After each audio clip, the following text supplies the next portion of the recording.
Good afternoon. The Memphis Landmarks Commission is hereby called to order for its regularly scheduled meeting of, what's today? February. The 20th, November 20th, 2025. My name is Cindy Tucker, and I'm the chair of the commission. Mr. Brett Ragsdale serves as executive director of the commission. Mr. Ragsdale, may I get a roll call? Yes, Madam Chair. Mr. Gill? Here. Ms. Lena Love? Here. Ms. Rainwater? Here. Ms. Tolbert? Here. And Chair Tucker? Here. We have a quorum. Thank you. The Memphis Landmark Commission and the historic district provisions are established to ensure preservation of structures that are of historic value to Memphis. Our function is to preserve significant resources, enhance community pride, and foster civic beauty and ensure compatibility within designated historic districts. The Commission is authorized to review projects and determine their appropriateness based on the design review guidelines. At this time, I would like to swear in the staff. Do you swear to tell the truth, the whole truth, nothing but the truth, so help you God? I do. Thank you. May I get a motion to approve the minutes from the last meeting? So moved. May I have a second? Second. All in favor, say aye. Aye. Opposed? Okay, motion passes. Mr. Secretary, please provide us a secretary's report, if there is one this month, and then explain the procedure for this meeting. Thank you, Madam Chair. I do have one announcement to make, and that is that we have a new preservation planner that has joined us, and that is Ankit Varma, who I think some of you have met, but here he is standing here, and so look forward to the rest of you guys meeting him, and we're excited that he's here with us, and you'll be seeing more of him in the coming months. So that is all I have for the Secretary's report, and so for the procedure for the meeting will be as follows. I will introduce each case as listed on the agenda. Copies of the agenda are found at the right podium. For each case, staff with the Division of Planning and Development will give a presentation. At the conclusion of the staff presentation, the applicant will have 5 minutes to present his or her case. After the applicant's presentation, the commission will hear first from those speakers in support of the application, then from those speakers in opposition to the application, and the speakers will have 3 minutes each. And then finally, the applicant will have a 3 minutes to provide rebuttal. These times do not include time for questions from and answers to members of the commission. The chair may provide additional time provided both sides are given an equal amount of additional time. All parties who wish to provide testimony to the commission will be sworn in by the chair. If a member of the audience wishes to provide testimony in support of or in opposition to a particular case on today's agenda, he or she will need to fill out speaker's cards for the record. Speaker's cards are available at the front podium. Once filled out, speaker's cards can be submitted to any DPD planner at the left podium. We do not need speaker's cards from the applicants since their names are already part of the record. After all parties have been heard, the commission will close the public hearing, make a motion, and then deliberate on the case. All motions by this commission will be made in the affirmative. The bylaws governing the commission will require the affirmative vote of a majority of the attending members to approve an application. The commission may also vote to hold an application for a period of 1 month. Madam Chair, I submit that all cases have been filed in proper order, all applicants have been notified of this hearing, and all notice requirements have been fulfilled. Okay, thank you. At this point, the commission will establish a consent agenda. To establish the consent agenda, the secretary will call out each eligible case. If any member of the audience or the commission objects to a case being placed on the agenda, he or she should do so by showing hands, and the secretary reads the case. Once the consent agenda is established, the commission will vote on all cases placed on the consent agenda as a whole and will not hold individual public hearings on each case. Mr. Secretary, which items are eligible? First, I would like to note that item number 3, the applicant has requested a 1-month hold for that, so that will not be heard today. And so we have one item that is on the consent agenda, and that's item number 2, COA 2025-110, 639 Jefferson Avenue in the Victorian Village Historic District. Okay, thank you. May I have a motion to approve the consent agenda established by the secretary? May I have a second? Second. Thank you. I would like to remind the commissioners that by voting on the consent agenda, he or she affirms that he or she has read the staff report and is in full agreement with the conditions. Mr. Secretary, may I have a roll call? Yes, Madam Chair, and let the record show that Ms. Doss has joined us. And so for the consent agenda, Ms. Boyd, I'm sorry, Ms. Boyd is not here. Mr. Gill. Here. Ms. Love. Here. Ms. Rainwater. Here. Ms. Tolbert. Here. Vice Chair Doss. Here. And Chair Tucker. Yes. Yes. Yes. Motion carries. Yes, I took the here for yes. Yes. Thank you. So that item passes. Okay, thank you. If you're here for any of these, that case, just listed on the consent agenda, you have been approved. You do not need to remain at the meeting, but are welcome to stay for the remainder of the cases. Thank you, Mr. Secretary. At this point, I would like to state that minor COA applications as listed on the agenda have been reviewed and approved by the Commission. The Commission will now continue with the regular hearing of the major COA applications as listed on the agenda. Mr. Secretary, please call the first case. Item number 4, COA 2025-124, 644, 646 Dickinson Street in the Ballantine Evergreen Historic District. Okay, is the applicant present?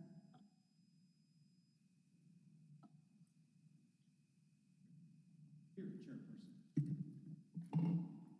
Doug Nicholson, represent Ms. Tonga. Okay, could you raise your right hand and state your address, name and address? Do you swear to tell the truth, the whole truth, and nothing but I the do. truth? Okay, and your address, please? My address is 2909 Francis Place, Memphis, Tennessee, 38111. Okay, thank you. We do have opposition.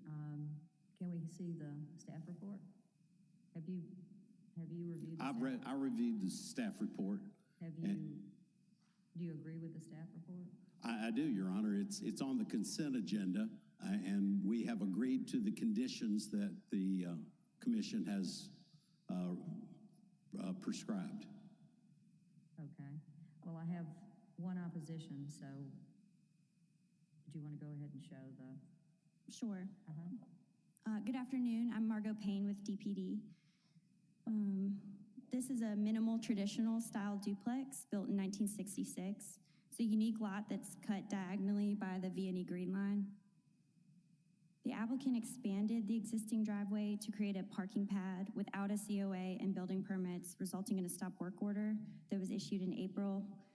The side driveway was expanded both in front of the house and into the side yard, which violates the UDC. Through the process of applying for a variance from the Board of Adjustment, which was approved last month, to allow a front yard parking pad, it was discovered that parts of the existing fence and driveway were located on the Green Line property. Here's the proposed site plan that keeps all the paving to the side of the front yard, not in front of the main structure. The part of the fence in the driveway that's not on the property will be removed, and the front yard will be landscaped. They've actually already removed the fence and the paving that was on the neighboring property. So the neighborhood guidelines very clearly do not support front yard parking pads. However, there's not enough space between the side wall of the duplex and the side property line to continue the driveway and allow parking in the rear as supported by the guidelines. So we are recommending approval based on the variance approval with the 3 conditions that limit parking to the paved areas on the approved site plan and that make sure all landscaping is installed within 6 months. And this concludes my presentation, and I'm happy to answer any questions. Does staff have questions? Have questions for staff? Can I see the picture of what they've proposed again? Yes. Please.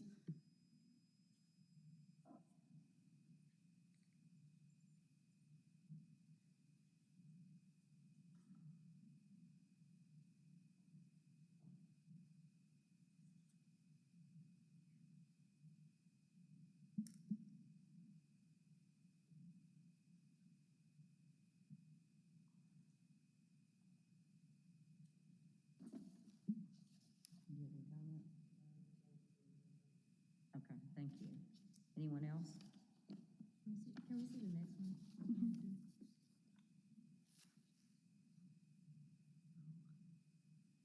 This is what it looks like now.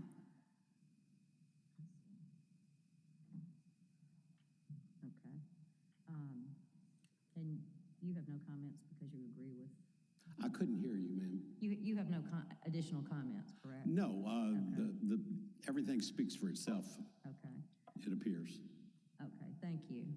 I have one person in opposition, Karen Edwards.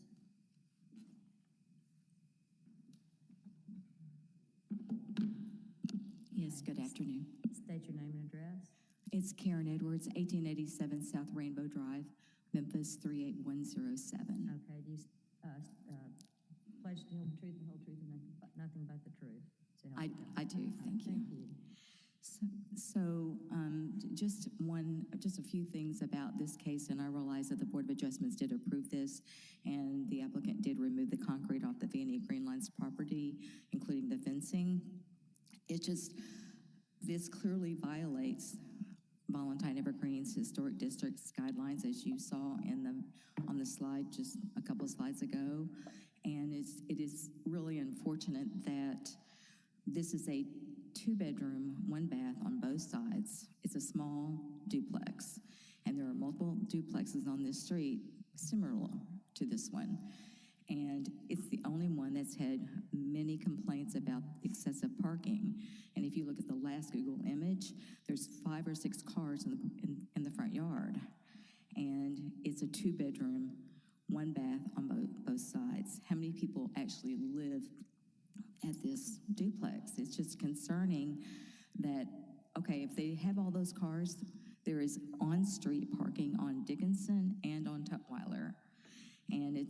And the V&E Green Line, that is a committee that rolls up to the Valentine Evergreen Community Association. It's one of our gyms in the community. The Kirby Station House, the nice yellow building that's just right across the street from it. The trail goes right past that house, crosses the street, and it's just an eyesore to have this. And I understand they have a lawyer and everything, and Adam Krug, the president of the V&E Green Line Committee, has talked to the lawyer and has talked to the applicant on many occasions to say, why don't you just put it in your leasing agreement to say you're only limited to X number of cars? Why wouldn't that be an option? So I get it that they need more parking, but if you're going to let multiple people live there who can drive a vehicle, let them park on the street, and then it doesn't violate our design guidelines, despite the Board of Adjustments approving it. I mean, it clearly, if you have all that parking in the front, it's going to be just a parking lot, a lot of concrete, and that is not pretty. So I would like to ask you all to consider actually denying this and standing up for our community and Valentine Evergreen Historic District, our local landmarks. Thank you. Okay, thank you. Wait a second. Yeah. Karen, Yes, I'm sorry. you have a question? I have a question for her. Okay. Okay, well, stay up there and see if we have any questions Okay. for you. My question is, what is the required number of spots per unit? Is it 1-to-1 in this area, 1-to-1, or 1? That is not One and a stated. fraction. Yeah, that we don't really Well, state that's- anything like that in the design guidelines. I mean, there was a single driveway there, and I believe 3 vehicles can park back to back in that current driveway. When we had a representative at the Board of Adjustments, 3 vehicles could park singularly in that driveway. But they've been parking multiple cars off into the side, and it was, infringing and encroaching on the V&A Green Line. But we Did I do answer have your to look no, I was asking to look at the UDC, but we do have to honor the UDC because if there's mandated parking, like 1-to-1, I don't know what the ratio is for Becca, but if it's 1-to-1, then they have to acknowledge that if it's 2 for every 2, 1 for every bedroom, they have to provide parking. But Well, I'm not familiar, yeah. I don't know off the top, so I would. Well, in our letter that we Right. sent, it does say that it mentions the UDC, that it violates if you add to it. So I don't know, that may change with 3.0, I'm not certain, but in our letter, we did research and it shows that if you would add additional parking, it would violate the UDC. Can y'all corroborate? So the question was, what are the required parking Parking spaces? ratio, yeah. Yeah, so for a single family, detached and detached, and two family, it is one per unit. So you would be required two parking spaces. Per unit. Two I mean, for, it's a duplex, right? correct. So, It's a duplex. right. So, and the parking spaces are required to be behind the front facade of the house. So Okay. typically this would be accommodated by being able to drive beyond, but in this instance, you can't get past the pinch point where the house and the property line is, so you can't accommodate those Right. there. So they get a total of Two, two for the whole, both sides. Okay, gotcha. correct. So Okay. it would be essentially, you would need to be able to be 40 feet beyond the front facade of the house. The driveway would be able to have to extend. Yeah. Okay. But I might add that the current driveway that's there, the single driveway that was existing when the property was built, it accommodates 3 vehicles back to back. So that would suffice for what Mr. Ragsdale was saying. I mean, that would be enough. So, any other questions? I know I would have a little issue with the maneuverability of a duplex and having back to back to back. Like, for me, like, this little addition actually allows the ability to kind of maneuver around should it be a back to back situation, or at least there being side to side where each car could get out if there is one. Now, that doesn't negate the fact that you still have to have something, or could add that lease agreement of no more than this many in it. But as to the functionality of a single driveway for a duplex condition, that just seems, yeah, especially if you, yeah, like, Yeah, I was just gonna say the same thing she just said. I understand what you're saying, but I think for maneuverability, especially if there are two different families, I know that's not dictated by the guidelines and all that stuff, but if you've got cars back to back to back and you gotta constantly ask your neighbor to move their car so that you can get out of the driveway, it seems that little pad would be helpful and beneficial, especially with the landscape screening around it. And that was the question I wanted to have for you. Is there, even with the landscaping, trying to screen some of that, do you believe it's still an issue? Well, I guess, I mean, certainly that would be beneficial. I'm just thinking, like, all these years, and this current owner now has cars parked in the front yard, and, just excessive, people have reported it multiple times to code, and police have come out. So I don't know. I'm just saying it violates when the duplex was built. This is what they got, and if they needed to, if it's different people that lived on the other side, just park on the street, or you figure it out amongst yourselves that say, I park here this month and you park in the driveway the next month. You come to some kind of agreement. Right. So it's just an eyesore if you add additional concrete, pure and simple. So Is this the sole parking for both sides of the duplex? Is there not space to put a parking space on the other side in front of the other unit? no, there's not. But there is ample street parking, There's ample street parking. which is not an uncommon issue in an old neighborhood for there not to be a lot of driveway parking. It's just really common. I'm sure there's It is. single width driveways up and down that street, right? Right, and there's actually a bike lane and everything. So on Tutwiler, Okay. so And the driveway now can hold, as the new driveway, as is proposed, holds how many cars again? well, there's not a new driveway yet, I thought but it was. yeah, It looks to me like that extra drive would only not really help because you'd still have to move at least 2 of the cars to get that person out. Yep. it's true. People are gonna have to shift around. So, well, thank you. Can I If you see have the any picture of the what's there? Yeah. Can you see it? It's up there too.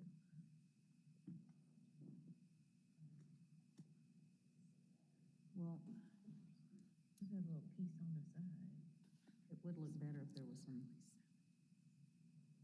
If it was buffered a little wider. bit. that's not their Because you gotta property. They have to drive to the yard Okay, we'll to talk. get out. We can talk, okay, are there any more questions Okay, thank you. for the speaker? Okay, could come back, and you have, 3 minutes. Thank you. Your time. And I thank Ms. Edwards for her comments. The important thing to remember is that the Board of Adjustment granted the variances that were requested, and this was heard at length over 2 sessions of the Board of Adjustment meetings. At that time, it was known that the leases that are in place right now were done a long time ago and did not have any, we have no ability to change those at this point. Secondly, the board approved the 1 small additional parking pad on the side as indicated. Everything that was on the easement of the green line has been removed. The fence has been moved such that there are no problems with the green line.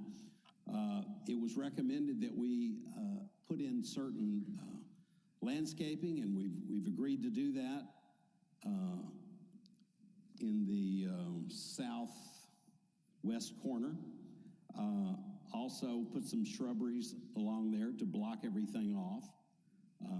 This is a very minimal intrusion on the issues that Ms. Edwards has brought forward to this commission. We are doing everything we can to abide by all the statutes and ordinances that are in front of us, and we have done everything that we've been asked to do. We hope and pray that this commission will grant the certificate of appropriateness so that we can lay this parking pad down as per the staff report and move forward with the plans as set forth in the report. Okay, thank you. Thank you. The commissioners have any more questions for the applicant? Okay. At this point, I'll close the public hearing portion of this case, and the commission will further discuss it. May I have a motion? So moved. Okay, can I have a second? Second. Okay, any discussion? I again think that it's not uncommon at all in these older neighborhoods for there not to be excessive on-site parking or off-street parking, and there is ample street parking here. You know, I'm sorry, but I don't see a reason to make the exception here for a building that's been there for 40 or 50 years, and they've been just fine. Well, I'm also not seeing a buffer of, they're gonna put some, I see it. I mean, it looks like they've not been respectful of the parking anyway. They park in the yard and everywhere already. I can't imagine that little piece of concrete's gonna really stop that. I see what you're saying. I don't know if I disagree with Karen here or the neighborhood. I just like utility, and it's just a little ad, and it adds a lot of utility and keeps it improves the area. It zones it. It like it specifically. Yeah, you wouldn't have, essentially, you're getting a bit of a buffer. It's a trade-off for me. You're adding a little utility that's going against the current guidelines, but you're getting a landscape buffer that I think is a nice swap out. You said you're getting a what? A landscape A buffer landscape buffer. against the green line that is helpful, and it keeps people from driving in the dirt and causing, I do agree with that. I just wonder if they're gonna adhere to it. They have not. I mean, they may just park on top of the bushes. Right, and they park in the front yard. The new bushes. You know, in the front Right. yard. I'm not sure it's gonna matter. It might not, Yeah. but I like the improvement, I guess. There's also the notion that it might matter, you know, like honestly, that is the landlord's job to make sure that they're not parking all over the grass. Like that's that's a self-policing kind of thing. And if they're allowed to do that, then, or you get them towed off of the yard or however it is, I right? agree with that, but the landlord's not even here for us to ask if they would be willing to enforce that. True. And where does the landlord? Yeah. I'm with the fact that because you could see clearly from the pictures that, like you said, they park everywhere, right? The fact that there is an actual tree being placed in a corner where they probably drive all over the place. You have distinct bushes becoming almost its own border. Like, tear those up if you will, but now you've got a monetary reason of why they have to, like there's actual visual and physical delineations and barriers to keep people in a specific area that they're supposed to be, that they've already been, So right now you have an issue of dirt, grooves, messed up grass, all this stuff that is part of the eyesore issue that Ms. Karen was already distinguished, like saying of just how horrible it looks. So right now you're basically creating a distinct space for the concrete pad, but that's also contributing to the fact that that other side should be off limits. Like, you shouldn't be parking your car in the middle of the grass. So I don't know if there's something that could also be done is putting additional, bushes or some kind of like landscape screening that's on both sides of the driveway, think just to would be kind of helpful. like emphasize the fact that guess what, this is your only drive, nothing else. This That's is, interesting. Yeah. Add the same bushes on the other side. Yeah, I like the idea of lining the other side of the driveway, because again, you're gonna get to you gotta drive through You gotta or drive, over right. the bushes to get there. That would be helpful That's a because good you see in these pictures, they're parking everywhere on both sides of the driveway. So I feel like if this is going to be the move, then that needs to be that you truly are delineating what that parking space is so that they're not just going all over the place. I'm gonna go for that. Yeah, I'm in agreement with that too. And I think it solves the problem too. Yeah. We can't stipulate, we can't like run the landlord's business. Can we stipulate more landscape, Yeah. more screening, I Yeah, we should can. say? But also just a maximum of can we stipulate how many cars can be in it? That's a code enforcement code thing, isn't it? No, but I mean, if you add that landscaping, I think parking in the front yard is a violation anyway. If it's, if it is, sent to us, we would go cite them. And so that's a process that you could go through. But if you, added this row of landscaping, that would prohibit or, discourage at least, so. Yeah. I feel like that would be more of a discouragement without it being too much. Right. So, Yeah. okay. Okay, can I have a, motion? New motion? I'd like to add an additional condition of adding landscape screening to the opposite side of the driveway to help delineate the space that the driveway is supposed to be. Yeah, I've got a hedgerow shall be added along the north edge of the drive. That sounds good. Without objection? Okay. Okay, can I have a second? Second. Okay, may I have a roll call? Great, okay. Mr. Gill? Yes. Ms. Love? Yes. Ms. Rainwater? Yes. Ms. Tolbert? Yes. Vice Chair Doss? Yes. And Chair Tucker? Yes. Motion carries. Thank you. We're through, if you need to discuss, you could get with staff. I can get with Miss Margot. Yeah, but Yes. yeah. Mhm. Okay, thank you. Okay. Is there another? Yes, we have one more case, and that is item number 5, COA 2025-129, 1695 Central Avenue in the Central Gardens Historic District. Okay, is the applicant present? Did you want to come forward? What do you want to do?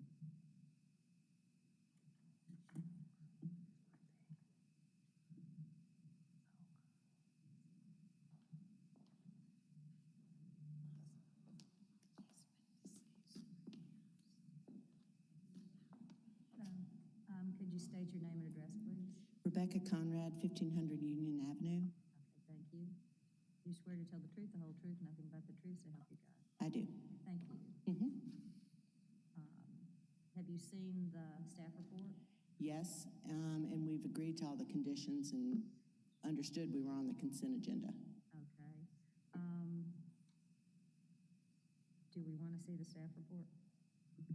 I believe that the people who have filled out a card, In support. they're in support, but they just had a couple of comments. So I think maybe we just hear from them and get their comments, and then if there is any discussion and we need to look to the staff report, we could do that if you want to do that.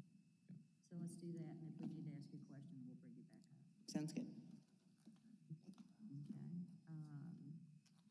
Is it Ira Hubert?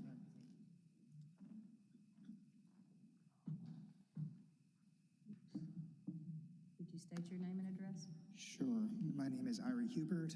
I live at 1736 York Avenue in Memphis. I've never done this before. Do you swear to tell the truth, the whole truth, nothing but the truth? I do. Thank you. Go ahead. Okay. So I'm a Central Gardens resident. I share a property line with the cathedral. And we support the request, but we have some additional comments that we'd like you to consider. Okay, you have 3 minutes. Okay, great. And I'll let you know. Okay. The first thing is that the church conducted a community meeting with parishioners and residents of the area. And during that meeting, one of the major comments was that there's an elimination of green space. Where one of those new parking lots will be created was a soccer field. The parishioners were very adamant about claiming some green space on that property. And as a resident of Central Gardens, I would agree with that. A couple additional comments. The buildings that are being demolished the convent was built in the 1920s. The other buildings were built in the 1950s and 60s, maybe the 70s. We want to make sure that the community is properly informed, maybe 7 days prior, before any demolition is conducted. The church has a history of, they've demolished 2 buildings on the property. The most recent one was 4 years ago, which was 2 doors down from my house. There was no warning. There was no notification. So we're requesting at least a 7-day notice to people within maybe in a quarter mile of the demolition. The other thing is that we want to make sure that the proper abatement procedures are followed when those buildings are demolished. We are not sure what's in them. We're pretty sure there's asbestos. Just want to make sure that whoever is demolishing that building protects the neighborhood. That is all I have. Okay, thank you. Okay. Do y'all have any questions? Where are the new buildings? They're not. They're just tearing. They're taken down. Oh, okay. I thought something said in there. Okay. I thought I read something about replacing them. No. Who would reform for staff? Who would inform them? This is just, I'm asking about the demo stuff. Who would that be? Well, it would really be up on the applicant and the church to just provide, dates. I mean, they would apply for a demo permit, and that would be in our system. He's but- asking us to do this, and I'm not sure that. No, we're not we can't capable. do that. Yeah, it's up to code. But code does ask if asbestos is in the building, and then you have to remediate it. Oh, asbestos. Prior, yeah. yeah, asbestos, it has to be remediated before it can be But demoed. he was also asking about informing them when it's going to be We torn don't down. have any control of that. Yeah, I think that would be up to the applicant to, We can recommend that to whoever's demolition. sure. Okay. Okay. Thank you. Thank you. Okay, and then I have Helen Ryrick.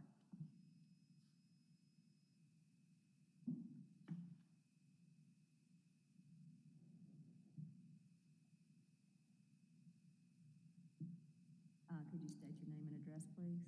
My name is Helen Wyrick, and I live at 1711 York Avenue. across the street from the parking lot of the school. Okay, you swear to tell the truth, the whole truth, and nothing but the truth, so help you God? I have a hearing Okay, problem. do you swear to tell the truth, the whole truth, nothing but the truth, so Yes, help I you do. God? Okay, thank you. Thank you. Go ahead. I was not able to attend the meeting that was held last Thursday, I think it was, but it's my understanding from hearsay and talking to some people who were there that these three used to be school buildings. That long one was built in 1958, I believe, and I was a sophomore in high school when the other one was built, and the other in the 70s. I have no problem at all with demolishing those because they have been left to neglect and they're in terrible condition. And I walk past there frequently. I do not, however, see what we used to call the convent that faces York. It's on my street. I think it's 1681 York. And I have been told that that needed to be demolished, and I don't see where that is on the map. The applicant actually withdrew plans for demolishing that structure along York. They withdraw that convent structure along York from the application at this point, so they will come back in the future. Okay. So right now, they're not tearing it down. Then, okay, thank you. That clarifies. And the other thing, I've lived on this street for 67 years of my life, and we've seen a lot. My major concern is just to be sure that when all of this is demolished, that all of the precautions are taken properly in terms of any asbestos or what would be, the environment conditions, because when the other three homes across the street from my house on York, they were residences, and they were demolished without any precautions being taken in terms of what is floating in the air, and I'm sure that they all had asbestos in them because of the years that they were built. So I'm concerned about protecting the environment for all of us who live in the area.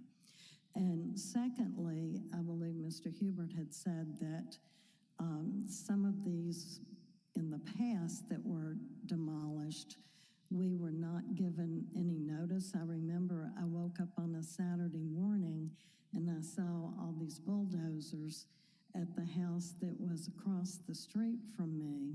That was the very first one that was taken down.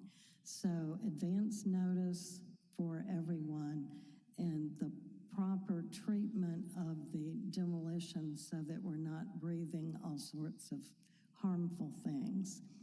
And my other question had to do with the convent, but that's going to be dealt with later. So those are my concerns, and I would just like to make sure that those were taken care of. Okay, I think we addressed it a little bit with the man that came in front of you, is that doesn't actually come. Can you hear me? No, I cannot. Okay. I'm so sorry. Can staff, so that she can have a one-to-one talk on that, that's not under our purview, that's something that, and Brown can address that too, that comes from the people that are actually tearing it down. Okay. I think you need to work with the Catholic diocese on that. Okay. But I could tell you, just to rest assured, this type of project will normally it almost has to go through ESA phases 1, ESA phase 2s. If there's actually more toxins that have been found during the first one, basically it's an assessment of the site to make sure that any kind of hazardous materials have been located and then addressed, and then there are rules in place to make sure that you would be protected and that the air and everything around it has been ramified or just dealt with. So I wouldn't worry as much about that, because there are definite rules in place that no doubt ANF would have the part of their requirements the contractor would have to follow those specific requirements as well. If you see anybody coming in with some white hazmat suits, then you know that they're handling it as well. So no worries, it will get taken care of in that kind of way if those items are found. Thank you. Thank you. Did you want to close this discussion and send it through? Vote? Yeah, unless does Ms. Rebecca Conrad had wanna- yeah. anything to add. I don't know if Ms. Conrad had anything that she wanted to add, but. I don't think so. I think everything has been addressed by y'all, and we have no issue with any of the Okay, comments. and you can address, since you're representing the people that are tearing down. Correct. Alleviate some of their concerns, as she was trying to do and Brown was trying to do about the. Yes, Joyce is correct. We will have to go for permits. We will do environmental testing and have all that taken care of in demolition. It'll be, and a demolition contractor will pull all those permits as well. Because that's understandable, since it's the closeness of those little streets. And houses Absolutely, to that. absolutely. That's not, and I do not think the diocese would have a problem with putting a sign, a yard sign saying demolition is going to begin on whatever day it is when that happens. Right. So if that suffices that notice, that can easily be done. Okay. All right, thank you. Can I have a vote? Motion? Motion to approve project as conditions are stated. Can I have a second? Roll call? Ms. Tolbert, Yes. Ms. Love, Yes. Ms. Rainwater, Yes.